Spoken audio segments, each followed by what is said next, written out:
Oke, hai semuanya.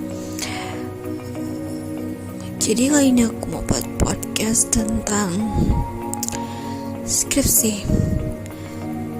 Pelajaran apa yang dulu aku dapat waktu aku kerja skripsi. Jadi for your information aja nih, sekarang aku lanjut S2 dan sekarang aku semester 2 dan di S2 itu cuman 2 semester aja belajarnya, kemudian 2 semesternya lagi ngurus tesis. Otomatis sekarang nih aku lagi pusing banget mikirin judul karena semester ini harus udah mengajukan judul kan. Terus sebenarnya aku tuh orang yang trauma sama skripsi gitu, dan saking traumanya sama skripsi, dulu itu skripsi aku tuh setelah selesai revisi semuanya, yang selesai revisi hasil tutup itu kan masih ada revisinya tuh, selesai dikumpul gitu, ditandatangani terus dapat ijazah, itu aku benar-benar nggak mau baca lagi skripsi aku karena aku ngerasa kayak trauma gitu sama skripsi, kayak nggak aku merasa tidak puas dengan skripsi aku merasa bahwa skripsi aku kayak asal jadi aja gitu, kayak merasa nggak nggak percaya diri lah. Aku merasa sangat tidak percaya diri dengan skripsi aku gitu. Jadi sebenarnya bikin aku malas buat lanjut S2. Jadi aku tuh nganggur sekitar 1 tahun gitu baru lanjut S2. Kenapa? Karena ya realistis aja ya, soalnya kan cari kerja pas waktu saya cari kerja itu mungkin karena jurusan aku, kalau dia gara jurusan aku tuh gara-gara apa dah, pokoknya cari kerja gitu. Aku cari kerja susah banget dapat kerja gitu, dan sampai kayak fotokopi jasa itu yang sudah legalisir itu habis jatuh, tapi gak dapet juga gitu kan. Pernah gitu sampai tahap kayak tes gitu, terus tes yang kedua terus gak lulus lagi. Terus ada juga yang gak ada lah gitu yang lulus pekerjaan padahal udah banyak banget gitu yang aku daftarin gitu, tapi gak ada yang lulus juga gitu kan. Sampai aku dapat pekerjaan yang ngajar les, itu pun karena ada teman yang kebetulan ngajar les juga, terus dia ngajak aku juga buat ngajar les di tempat dia ngajar les gitu kan, lagi butuh guru bahasa Inggris pada saat itu. Terus aku juga suka sama bahasa Inggris itu, dan lumayan bisa lah gitu bahasa Inggris, meskipun gak bagus-bagus amat, masih belajar juga, tapi kalau misalnya untuk anak sekolah bisa lah gitu, aku ajarin gitu. Terus kebetulan karena itu aku pernah juga ikut kursus bahasa Inggris gitu kan, selama 1 bulan aja nih gitu. 1 bulan itu untuk tes TOEFL gitu, jadi kayak supaya aku bisa pakai itu buat ya setidaknya cari kerja gitu, meskipun gak berpengaruh juga sebenarnya, tapi lumayan berpengaruh pada saat itu atau aku mau ngajar les gitu, karena aku bisa lampirkan itu dan ya diterima gitu di situ tempat kursus itu. Jadi waktu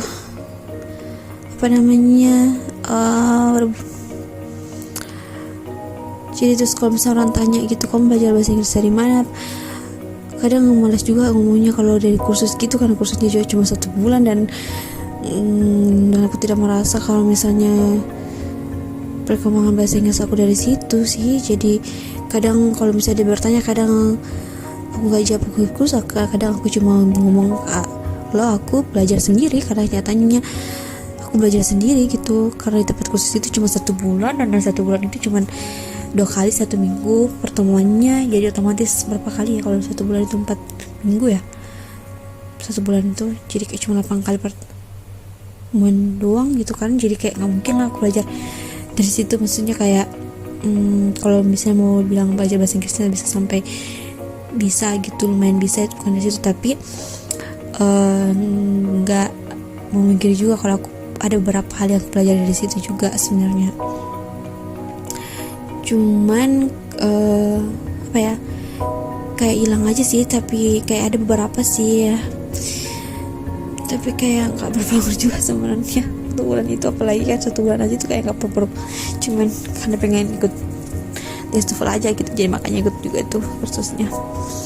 Tapi nggak gitu berpengaruh sih, karena kan kayak gitu job itu tuh kayak kita tuh cuma job soal gitu terus ya. Tapi ada beberapa hal sih yang pelajarin gitu juga tentang grammar gitu, tentang grammar.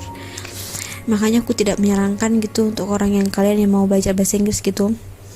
Ya bahasa Inggris lagi nih ngomongin, ini kan bahas skripsi, kenapa bahas Inggris lagi? Maaf ya gitu, tapi cerita dikit lah.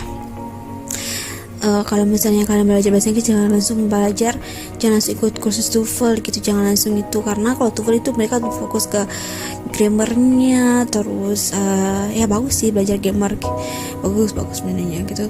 Tapi kalau misalnya kalian orang yang tidak suka bahasa Inggris, terus kalian mau belajar bahasa Inggris pertama kali, kalian mau belajar bahasa Inggris pertama kali, terus kalian langsung ikut kursus TOEFL,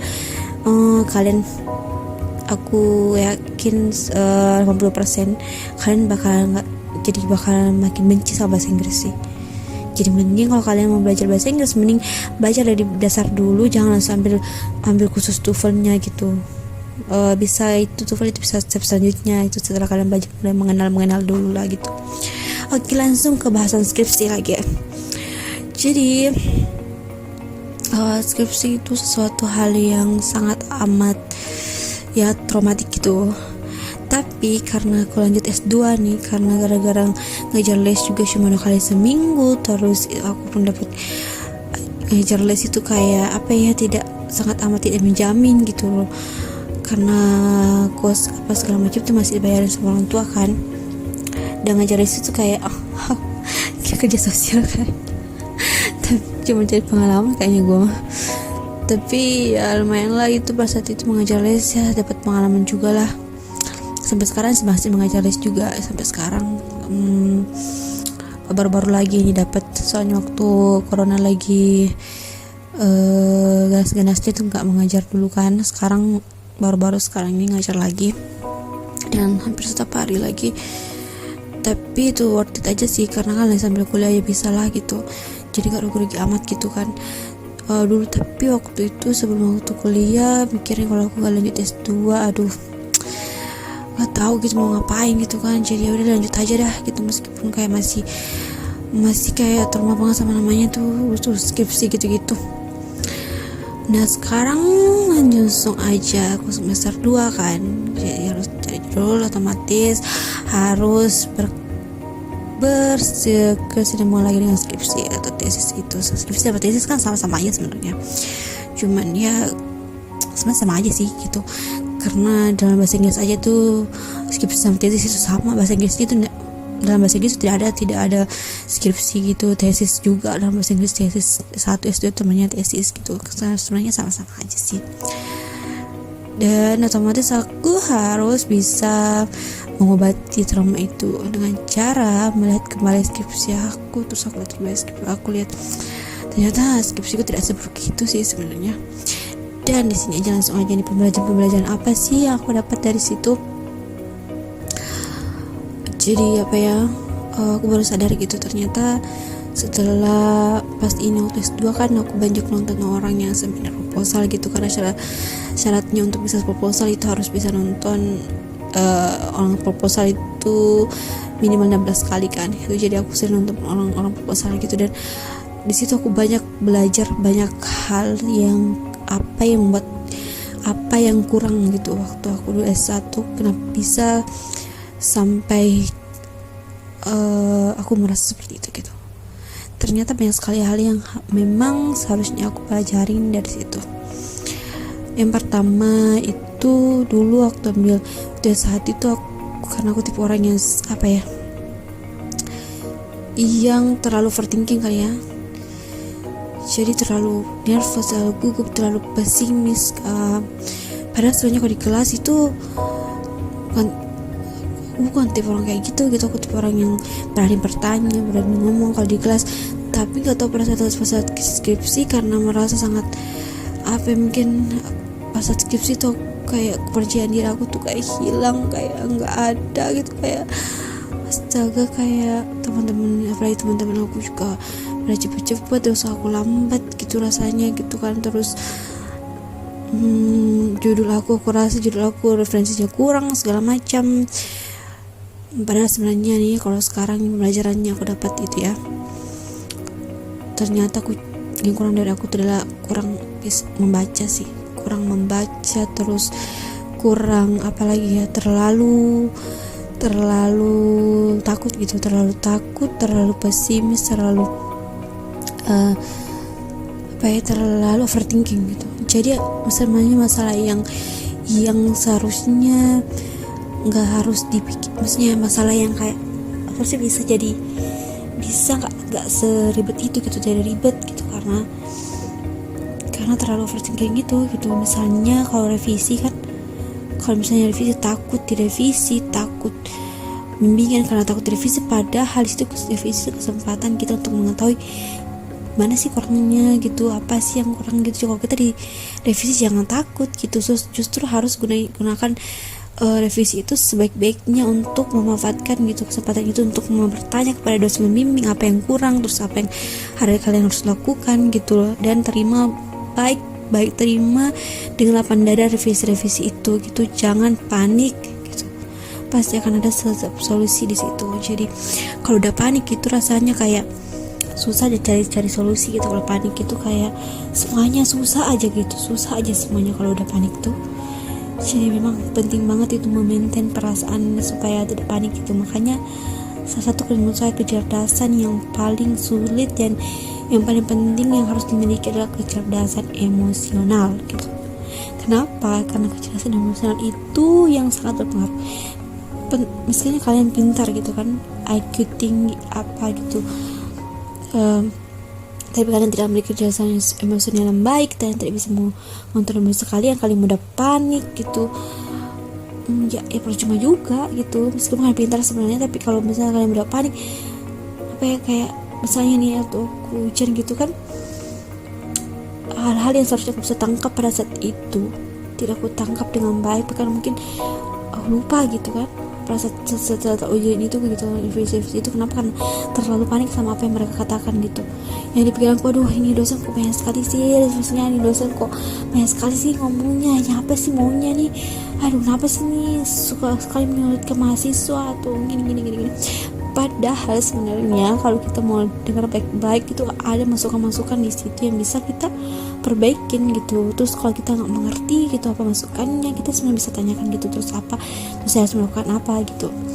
Terus kalau misalnya memang semuanya pasti akan berlalu gitu, di situ nggak akan ada juga yang hujan yang akan nggak tahu ya kalau ada hujan yang diulangi atau gimana. Tapi sejauh ini sih aku nonton, meskipun itu kayak senior yang hujan sekalipun dikatakan kamu tidak siap hujan begini apa-apalah gitu, komentarnya kayak separah itu, tapi tetap aja sih dikasih nilai juga gitu. Asal ya kamu terima aja nanya, Pak, baik Prof, baik Pak, saya akan perbaiki, terima kasih atas masukannya. Yang penting kalian terima, kalian pasti dikasih nilai sih gitu. Pembelajarannya sih itu aja sih sebenarnya, nggak boleh panik, terus harus banyak baca gitu, banyak baca penelitian, banyak baca jurnal gitu kan, jurnal atau skripsi atau tesis gitu, banyak baca gitu. Dan sekarang sih lagi mencoba begitu sih sebenarnya saya gitu. Yang paling penting adalah menurut aku pembelajaran yang paling penting yang harus kita lakukan adalah mengatur emosi kita sih, mengatur emosi, mengatur perasaan, jangan mudah panik, jangan terlalu takut direvisi gitu, jangan takut bimbingan atau kayak jangan takut bertanya, terima gitu. Kalau kalian salah kalian terima gitu, kalian terima bahwa ini salah, aku harus perbaikin ini gitu. Jangan malah nyalahin itu dosen kok banyak sekali maunya sih, ya begini. Ya jangan kayak gitulah. Tapi emang sih ada beberapa dosen, ada juga dosen yang menjengkelkan juga sih, yang kayak misalnya kayak dia tergantung moodnya gitu. Kalau misalnya moodnya jelek, terus pas kita bimbing kita sudah dapat gitu moodnya jelek, alhamdulillah sampai minggu tidak begitu dulu sih. Tapi ada teman aku bimbingnya begitu, yang kemudian gitu, kalau bahasan kemudian. Dan itu tuh horor banget yang kayak gitu, dan emang aduh itu pasti percobaan banget sih. Kayak misalnya di chat gak dibalas, terus diri doang gitu kan, terus misalnya dibalas terus janjian, terus pada saat tungguin gak datang, terus di chat lagi permisi janjian untuk selanjutnya gitu gak dibalas-balas. Itu ya Allah, ya percobaan banget itu. Dan itu memang disitu susah banget tuh dikontrol perasaan pada saat itu, ya ampun. Tapi mudah-mudahan aku tidak dapat kayak gitu sih. Tapi kayak kalau kalian dapatnya seperti itu, aku percaya sih pasti akan selalu ada solusi. Kalian yang harus kalian lakukan adalah tetap berusaha, tetap chat terus, tetap apa ya, yang penting adalah kalau jalan chat itu harus sopan gitu kan, yang paling penting itu. Tapi kalian harus tetap berusaha, jangan berusaha, pasti akan selalu ada jalan di situ. Ya itu susah banget sih, itu adalah satu fase yang tidak nyaman, bukan tidak nyaman sih dalam hidup. Pada saat ngurus skripsi itu salah satu fase di dalam hidup yang kayak berat banget gitu. Dan ya memang berat sih, apalagi kalau misalnya kalian dapat pembimbingan seperti itu misalnya, atau penguji yang sangat amat apa ya, adalah kalian tahu sendirilah kalau kalian sudah skripsi gitu. Tapi ya tetap semangat sih gitu pasti. Dan ini ada satu pelajaran juga nih ya, sudah 16 menit lagi nih. Satu pembelajaran lagi nih yang harus kalian ingat gitu. Jangan jangan hancurkan diri kalian yang perspektif orang lain gitu, yang belum tentu sama dengan, belum tentu benar gitu. Biasanya banyak sekali rumor-rumor kalau dosen ini kayak gini karakternya, dosen ini karakternya, terus kalian udah takut duluan pada saat mau bimbingan, padahal kalian belum tahu karakternya kayak gitu kan. Terus kalian sudah membangun persepsi itu di pikiran kalian, kalian jadi takut, jadi panik gitu, padahal belum tentu juga kayak gitu dosennya kan. Jadinya malah membuat kalian jadi apa ya, kayak kebenar gitu loh, karena terlalu panik, karena terlalu takut gitu. Padahal kalau misalnya, makanya kayak penting juga sih jangan terlalu dengarkan rumor-rumor yang gak enak gitu, kayak gitu supaya supaya mental kalian itu lebih sehat aja gitu. Jangan terlalu membebankan pikiran kalian gitu, karena kadang kayak apa yang mereka persepsikan ternyata pada saat kita jalani, dosennya gak seperti itu kok ternyata. Ya sih mudah-mudahan kayak gitu sih, pada juga yang mungkin ya yang benar. Tapi kalau yang aku dapat dulu itu kan ada yang kayak yang penguji aku itu tuh ditakutin sefakultas kan gitu. Dan orang tuh takut banget ketika takut sampai sefakultas, dan sampai di salah satu jurusan di fakultas itu tuh sampai kayak memblacklist itu dosen itu. Dan aku dapat dosen itu dong, penguji luar aku, dan takut banget ya ampun. Tapi teman aku ada pernah juga dapat itu, terus bilang teman aku, pertama yang harus kamu lakukan itu jangan kamu harus tahu, kamu harus kayak dia pertama bilang itu, kalau dosennya itu nggak sejelek apa yang ngomong bilang gitu. Karena pada saat sama dia itu dosennya itu ternyata nggak sejahat, maksudnya nggak sekiller, maksudnya tidak sehoror itu juga gitu, dan nggak sejahat yang apa yang bilang orang gitu. Dan pada saat aku jalanin ternyata emang tidak sejahat itu gitu, sebenarnya baik-baik aja dosennya gitu. Ya meskipun kadang aku nunggu sampai jam 6 sore nggak datang, tapi ya baiklah gitu. Dan mungkin karena pada saat itu dapat pembimbing yang katanya dia sih dipercaya sama pembimbing aku gitu, jadi makanya dia bisa tahu ya. Tapi kalau mau tahu baik-baik aja sih. Tapi perspektif itu yang bikin jadi sangat panik banget pada saat itu, sampai aku kayak stres banget, sampai kayak setiap hari itu kalau sore-sore atau kayak malam gitu nangis sendiri gitu, atau kenapa saking stresnya gitu. Dan ternyata pas jalanin, pas aku pikir lagi, ternyata pada saat itu kayak aku tidak perlu sepanik itu sebenarnya gitu. Jadi sih sebenarnya ibu sharing aja lah. Masih banyak belajar, aku masih banyak belajar sih gitu, masih banyak hal yang harus dipelajari. Dan yang paling penting adalah selalu kontrol emosi sih, yang paling penting itu sih kalau untuk pribadi aku sih. Orang-orang kayak aku nih, yang orang-orang overthinking di luar sana, yang kalian yang orang overthinking ya kan, yang mudah panik segala macam, yang harus kalian pertama kalian lakukan itu adalah mengatasi masalah kalian itu gitu, mengatasi masalah kalian kayak gitu, karena itu yang paling sangat berpengaruh gitu, bisa mengacaukan semuanya. Jadi harus tetap tenang, jangan panik, sabar, oke? Batuk dah tuh. Astagfirullah.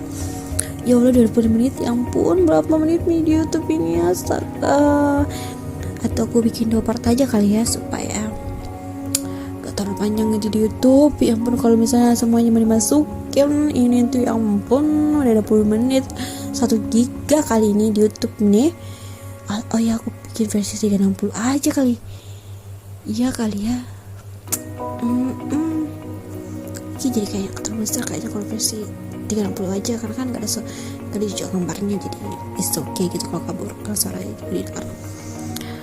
Oke, terima kasih sudah mendengarkan podcast saya. Podcast ini sebenarnya bukan podcast curhat ya, tapi ya podcast lah, karena tidak ada gambar kali ya. Ada gambar suaranya, ada videonya tapi tidak ada gambarnya, maksudnya ya gitu deh. Nanti lagi deh cerita-cerita begini, ya ampun, orang gila semuanya cerita sendiri, tapi gak apa-apa aja deh. So, daripada pusing saya, ya ampun. Sudah ya, terima kasih sudah mau mendengarkan podcast saya seperti terakhir. Meskipun udah yakin saya mendengarkan podcast, tapi ya sudah lah ya. Gak apa-apa sih sebenarnya kalau ada orang yang mendengarkan juga tidak.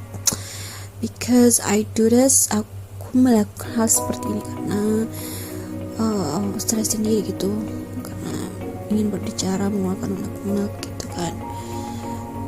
Kayak sih. Assalamualaikum warahmatullahi wabarakatuh. Have a nice day. Semangat yang skripsi, tesis, disertasi, apapun, semangat.